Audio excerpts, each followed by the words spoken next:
है तो आराम से सुनिएगा। बहुत समय पहले एक विशाल और हरे भरे जंगल के किनारे एक छोटा सा गांव बसा हुआ था। इस गांव में रमेश नाम का एक युवा लड़का रहता था। रमेश बहुत ही मेहनती और दयालु स्वभाव का था। उसके माता पिता किसान थे और रमेश भी खेती बाड़ी में उनका हाथ बटाता था। एक दिन गांव में खबर फैली कि जंगल के बीचों बीच एक रहस्यमय खजाना छुपा हुआ है। कई लोगों ने खजाने को ढूंढने की कोशिश की, लेकिन घने जंगल और मुश्किल रास्तों के कारण कोई भी सफल नहीं हो पाया। रमेश ने भी इस खजाने के बारे में सुना और उसके मन में एक जिज्ञासा पैदा हुई। वो खजाने को पाने की लालसा से नहीं, बल्कि जंगल के रहस्यों को जानने और कुछ रोमांचक अनुभव करने की इच्छा से प्रेरित था। अगले दिन रमेश सुबह जल्दी उठा और अपनी माँ से आशीर्वाद लेकर जंगल की ओर निकल पड़ा। उसने अपने साथ एक कुल्हाड़ी, पानी की एक बोतल और कुछ खाने का सामान लिया। जंगल में प्रवेश करते ही उसे पेड़ों की घनी छांव और पक्षियों की मधुर चहचहाहट सुनाई दी। जंगल शांत और रहस्यमय लग रहा था। रमेश धीरे धीरे आगे बढ़ता गया। रास्ते में उसे कई तरह के जानवर और पेड़ पौधे दिखाई दिए। उसने कभी इतने घने जंगल में प्रवेश नहीं किया था, इसलिए हर चीज उसे नई और अद्भुत लग रही थी। चलते चलते उसे एक छोटी सी नदी मिली। नदी का पानी बिल्कुल साफ था और उसमें रंग बिरंगी मछलियां तैर रही थीं। रमेश ने थोड़ी देर वहां आराम किया और पानी पिया। जब वो आगे बढ़ने लगा तो उसे एक बूढ़ा आदमी दिखाई दिया। बूढ़ा आदमी एक बड़े पत्थर के नीचे बैठा हुआ था और ऐसा लग रहा था जैसे वो किसी गहरी सोच में डूबा हुआ हो। रमेश ने बूढ़े आदमी के पास जाकर विनम्रता से पूछा, बाबा जी, क्या मैं आपकी कोई मदद कर सकता हूँ? बूढ़े आदमी ने अपनी आंखें खोली और रमेश को ध्यान से देखा। उनकी आंखों में एक अजीब सी चमक थी। उन्होंने कहा, बेटा, मैं इस जंगल में बहुत समय से भटक रहा हूँ। मुझे एक जड़ी बूटी की तलाश है जो मेरी बीमारी को ठीक कर सकती है, लेकिन मुझे वो कहीं नहीं मिल रही। रमेश का दिल बूढ़े आदमी की बात सुनकर भर आया। उसने कहा, बाबा जी, आप मुझे बताइए वो जड़ी बूटी कैसी दिखती है, मैं आपकी मदद जरूर करूँगा।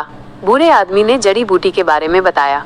रमेश ने ध्यान से सुना और फिर बूढ़े आदमी को सहारा देकर आगे बढ़ने लगा। दोनों साथ साथ जंगल में जड़ी बूटी की तलाश करने लगे।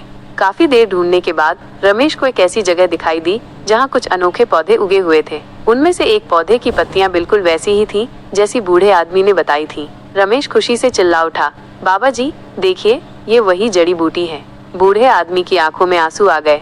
उन्होंने रमेश को गले लगाया और कहा, बेटा, तुमने मेरी जान बचाई है, मैं तुम्हें इसका बदला जरूर दूंगा। रमेश ने कहा, बाबा जी, मुझे किसी बदले की जरूरत नहीं है, आपकी मदद करके मुझे खुशी हुई। बूढ़े आदमी ने मुस्कुराते हुए कहा, तुम्हारा दिल बहुत बड़ा है बेटा, मैं तुम्हें उस खजाने के बारे में बताऊंगा जिसकी तुम तलाश कर रहे थे। रमेश थोड़ा हैरान हुआ क्योंकि उसने बूढ़े आदमी को खजाने के बारे में कुछ नहीं बताया था। बूढ़े आदमी ने कहा, मैं जानता हूँ कि तुम खजाने की तलाश में निकले हो। वो खजाना यहाँ से बहुत दूर नहीं है। तुम्हें एक पुरानी गुफा मिलेगी और उसी गुफा में वो खजाना छुपा हुआ है। लेकिन याद रखना बेटा, सच्चा खजाना धन दौलत नहीं, बल्कि दूसरों की मदद करना और नेक काम करना है। बूढ़े आदमी ने रमेश को गुफा का रास्ता बताया और उसे आशीर्वाद दिया। रमेश ने बूढ़े आदमी को धन्यवाद दिया और गुफा की ओर चल पड़ा। कुछ देर चलने के बाद रमेश को एक पुरानी और रहस्यमय गुफा दिखाई दी। गुफा का मुंह पत्थरों से ढका हुआ था। रमेश ने अपनी कुल्हाड़ी की मदद से पत्थरों को हटाया और गुफा के अंदर प्रवेश किया। गुफा के अंदर अंधेरा था, लेकिन रमेश ने अपनी मशाल जलाई। गुफा में उसे कई पुरानी मूर्तियां और चित्र दिखाई दिए। वो धीरे धीरे आगे बढ़ता गया और फिर उसे एक बड़ा सा कमरा मिला। कमरे के बीच में एक संदूक रखा हुआ था।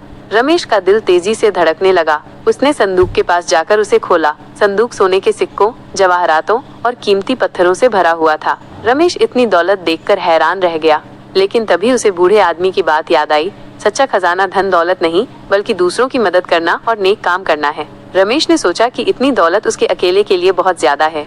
उसने फैसला किया कि वो इस खजाने को पूरे गांव के लोगों के साथ बांटेगा। वो गुफा से बाहर निकला और गांव की ओर भागा।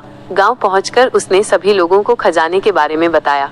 शुरुआत में लोगों को विश्वास नहीं हुआ, लेकिन जब रमेश उन्हें गुफा में ले गया और खजाना दिखाया तो वे सब आश्चर्यचकित रह गए। रमेश ने ईमानदारी से सारा खजाना गांव के सभी लोगों में बराबर बराबर बांट दिया।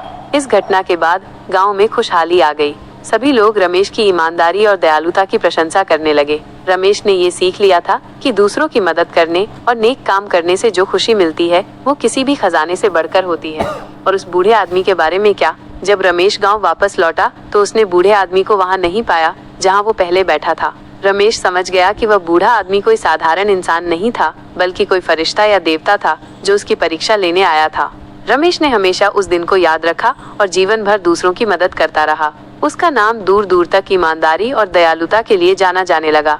तो ये थी 24 मिनट की कहानी। उम्मीद है आपको ये पसंद आई होगी। क्या आप कुछ और सुनना चाहेंगे?